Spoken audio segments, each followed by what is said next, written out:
अवामी party का सियासी मुस्तकबिल क्या होगा? बीएपी के मरकजी कायदीन ने सर जोड़ लिए।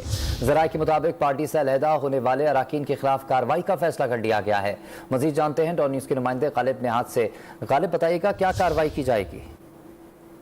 जी, मामला कुछ यूं है कि बलूचिस्तान अवामी पार्टी का सियासी मुस्तकबिल के हवाले से बीएपी के मरकजी कायदीन ने सर जोड़ लिया है। गुज़िश्ता शब कराची में बीएपी के मरकजी कायदीन की एक अहम बैठक हुई। जराये का बताना था कि इस अहम बैठक में जान मोहम्मद जमाली, सेनेटर सईद हाशमी और सरदार साले बतानी समेत दीगर अहम शख्सियात शामिल थी। और इस इजलास में ये फैसला किया गया है कि हाल ही में पार्टी से अलहदा होने वाले अरकान के खिलाफ कार्रवाई की जाएगी। इसके अलावा पीपल्स पार्टी में शमूलियत करने वाले अरकान को शो कॉज नोटिस जारी करने का भी इस बैठक में फैसला किया गया है। और इसके अलावा अरकान की रुकनियत की मुअत्तली के हवाले से भी इलेक्शन कमीशन से रुजू करने का फैसला किया गया है। जराये का मजीद बताना है कि पीपल्स पार्टी की जानिब से बीएपी के अरकान को तोड़ने के मामले पर पीडीएम के प्लेटफॉर्म पर भी ये मामला रखा जाएगा। जी ठीक है गालिब निहाद, आपने आगाह किया, आपका बहुत शुक्रिया।